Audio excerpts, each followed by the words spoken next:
Baik, Assalamualaikum warahmatullahi wabarakatuh. Nama saya Arta Wijaya Kusuma dengan NIM 4242311057. Juga rekan saya Fajar Sabtoadi Sumarno dengan NIM 4242311058. Di sini saya akan mempresentasikan tentang PBL kami dengan topik Design Testing Driver Motor and Optical Sensor for Line Follower Robot. Di sini kami mempunyai 4 tahapan. Yang pertama itu PBL, lalu yang kedua pembahasan bersama makro, yang ketiga mendesain skematik sensor dan juga driver, lalu yang keempat melakukan simulasi, review, dan evaluasi. Mengapa PBL itu penting? Menurut kami PBL merupakan kegiatan sangat penting dikarenakan pertama PBL dapat menambah wawasan dan pengalaman mahasiswa, yang kedua melatih diri untuk dapat bekerja sama dengan orang lain, lalu yang ketiga memaksa mahasiswa untuk dapat mandiri dan juga dapat meningkatkan kreativitas. Lalu tujuan dari PBL sendiri ada 4 menurut kami. Yang pertama mengetahui apa itu robot line follower, yang kedua mengetahui prinsip dan cara kerja robot line follower, lalu juga yang ketiga mengetahui apa saja komponen-komponen yang diperlukan untuk membuat robot line follower, yang keempat untuk memenuhi tugas semester 1. Nah, apa sih robot line follower itu sendiri? Ya, sesuai dengan namanya, robot line follower adalah robot yang dapat bergerak mengikuti garis yang membentuk suatu lintasan. Pada industri modern seperti sekarang ini, mengaplikasikan robot line follower sudah banyak digunakan. Selanjutnya digunakan untuk memindahkan barang dari titik satu atau terminal 1 ke terminal lainnya. Prinsip kerja robot line follower sendiri, pertama terdapat sensor-sensor yang akan mendeteksi garis di permukaan lintasan, dan juga ketika robot bergerak, sensor-sensor ini akan mendeteksi perbedaan intensitas cahaya antara garis dan latar belakang lintasannya. Microcontroller akan mengirimkan perintah agar roda bergerak sesuai dengan jalur garis pada lintasan. Yang ketiga, sistem line follower menggunakan umpan balik dari sensor garis untuk mengoperasikan arah dan menjaga robot agar tetap pada jalurnya. Di sini komponen yang diperlukan untuk membuat optical sensor. Yang pertama ada dioda, LED, dan juga pin header dan resistor 10K dan juga 330. Di sini saya salah menulisnya, salah mengetiknya. Inilah dia desain skematik sensor. Lalu komponen yang kami perlukan untuk membuat driver motor, kapasitor, IC L298N, AC regulator 7805, resistor 1K, pin header, dan juga LED. Ini adalah desainnya. Saya akan menjelaskan tentang skematik driver juga sensor terlebih dahulu. Baik, di sini kita mulai dari pin header yang ini. Pin header ini sebagai tempat sumbernya masuknya power supply atau sumber inputan tegangan. Lalu di sini ada kapasitor 1 yang fungsinya akan memfiltrasi tegangan. Di sini kita menggunakan tegangan awal 12 volt. Lalu kapasitornya memfilter, dan juga ini IC regulator tadi akan menurunkan tegangan dari 12 volt menjadi 5 volt. Lalu di sini ada kapasitor kedua yang fungsinya juga sama memfilter tegangan. Nah, di sini tegangan sudah berubah menjadi 5 volt.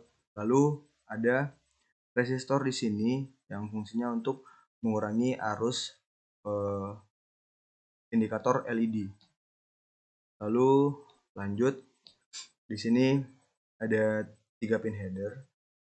Nah, yang kaki satunya masuk ke sumber tegangan, lalu yang ini masuk ke groundnya, yang kaki keduanya, lalu yang kaki ketiganya ke tegangan yang 5 volt tadi.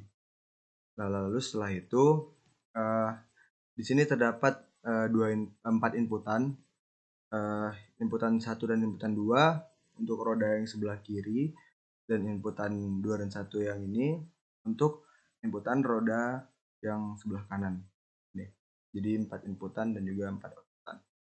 Lalu di sini VCC-nya enable A dan enable B, fungsinya untuk men-trigger IC L298 tadi, dan ini VS-nya menuju sumber tegangan akan masuk ke ini output pergerakan rodanya tadi.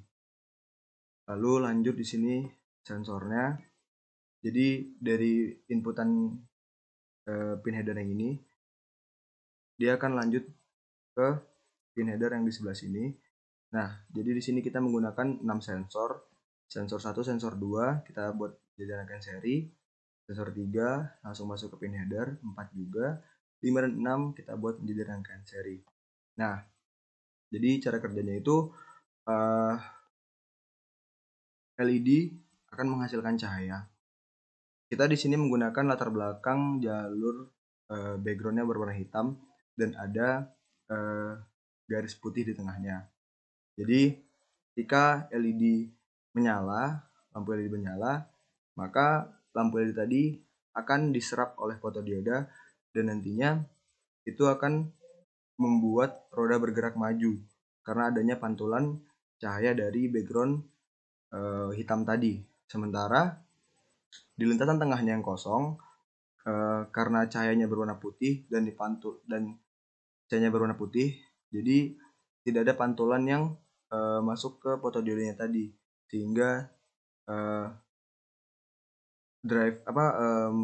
motor driver tidak bergerak.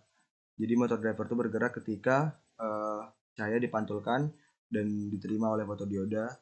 Jadi di lintasan yang gelap dia dapat berjalan.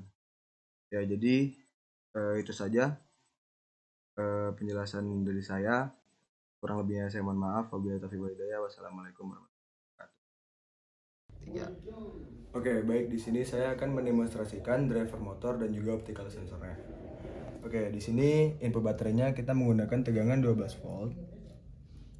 Lalu di sini ada kapasitor 1 yang gunanya untuk memfilter tegangan 12 volt tadi, dan juga IC 7805 yang akan berfungsi menurunkan tegangan dari 12 volt menjadi 5 volt.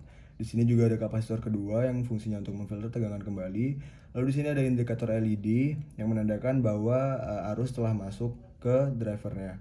Di sini kita menggunakan resistor karena untuk menurunkan tegangan 5 volt tadi agar tidak membuat lampu LED tadi menjadi panas atau konslet. Lalu di sini kita menggunakan 4 inputan, input 1, input 2 untuk roda sebelah kiri, input 3 dan input 4 untuk roda yang sebelah kanan. Di sini ada pin header 3 dan kita hanya menggunakan yang ground sama yang 5 voltnya aja, yang pin header tengah dan juga yang di kiri. Nah, untuk pin header yang groundnya ini kita sambungkan ke sensornya, ke yang sebelah kiri bernilai negatif, dan juga yang sebelah kanan, yang sebelah kiri pin headernya kita masukkan ke sensor yang sebelah kanan bernilai positif. Kita akan mencoba roda yang sebelah kiri terlebih dahulu ya. Baik, jadi di sini kita akan menguji cobakan output yang sebelah kiri terlebih dahulu.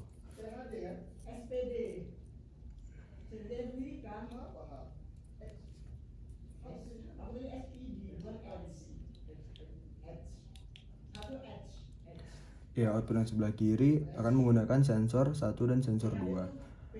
Jadi logikanya ketika sensor 1 bernilai 1, maka sensor 2 akan bernilai 0. Dan begitu juga sebaliknya. Di sini kita akan mencoba untuk menutup sensor satunya. Maka roda akan maju. Lalu di sini kita akan mencoba menutup sensor 2-nya. Maka roda akan mundur. Sekarang kita akan menguji cobakan output yang 34 sebelah kanan.